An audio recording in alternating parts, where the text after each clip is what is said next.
Have you ever thought about what it would take to actually journey into the spirit world and come back? For literally thousands of years, one figure has stood at that exact crossroads between our world and the next, the shaman. So today we're going to use Mircea Eliade's classic work Shamanism as our guide, and we are going to dive deep into their terrifying and totally transformative path. And that's really the core question, isn't it? Because becoming a shaman, well, it's not like learning a trade, it's not a career you choose. We're talking about a complete deconstruction of the self, an ordeal that literally forges a person into something more, a living, breathing link between the mundane and the magical, between the living and the dead. You know, Eliade's definition here is absolutely crucial. He makes it crystal clear that a shaman isn't just any old magician or medicine man. The real key is mastering the technique of ecstasy. Now, this isn't about some wild, out-of-control possession. No, it's about deliberately, purposefully entering a trance state, leaving your body, and navigating the spirit world with total control. They are, and I love this phrase, technicians of the sacred. So how does this journey even begin? Well, the first rule of shamanism is pretty simple. You don't choose it. It chooses you. The spirits, or the ancestors, or the gods, they make the call. And trust me, it's a call that is impossible to ignore. So this call, it usually shows up in one of two ways. On one side, you've got it running in the family. The shamanic gift is just passed down the bloodline, it's expected, it's known. But the other way, whoa, it's way more dramatic. It's the spontaneous call. And this is basically a spiritual ambush. A future shaman might get struck by lightning and survive, or fall into a mysterious wasting sickness that no doctor can figure out. And this quote just hits the nail on the head. This testimony from a Goldie shaman shows you that the sickness was the calling. Trying to fight it, trying to live a normal life, just leads to more suffering. It's only by accepting the job, by learning to be a shaman, that he gets better. The only cure for the sickness is to become the healer. Just think about that for a second. All right, so you've accepted the call, but that's just the beginning. What comes next is the heart of the whole transformation, an initiation. And this is not some nice ceremony with your friends and family. It's a solitary ordeal of agony that's basically a symbolic death and rebirth. Yeah, this ordeal is absolutely not voluntary. The candidate is pretty much dragged, kicking and screaming, into the spirit world. And the whole point of it is to completely annihilate the person they used to be, what we might call an ego death today. You have to burn away the old identity, all the old fears, so that something totally new can be built from the ashes. And what's wild is that you see the same terrifying pattern in cultures all over the world. It starts with a person falling into a trance so deep they look like they're dead. Then, in their vision, they watch as spirits literally tear their body apart. They see their flesh stripped away, their bones scraped clean, their organs and eyeballs taken out and replaced.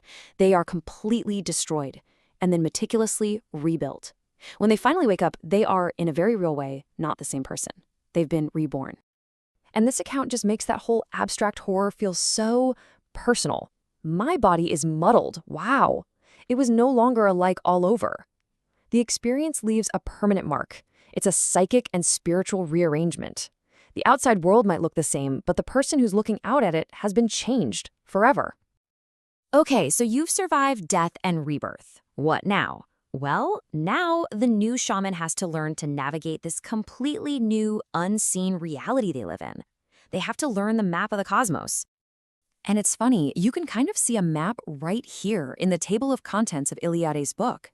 It's the perfect illustration that the spirit world isn't some vague, formless void. No way. It has structure, it has regions, it has laws, it has a geography. The shaman's job is to become a master cartographer of the sacred. The basic map you find pretty much everywhere looks like this. You've got 3 levels. There's our world, the middle world, and it's sandwiched between an upper world of the gods and a lower world of the dead. And connecting them all, right at the center of everything, is the Axis Mundi, or the world tree. Think of it as the shaman's cosmic superhighway, the elevator they take to travel between realms. But these paths are dangerous. They're guarded by what's called a difficult passage, a trial only a true spirit walker can pass. And here's the thing. They don't travel alone. And in a crazy twist, the same spirits that ripped them to shreds often become their greatest allies.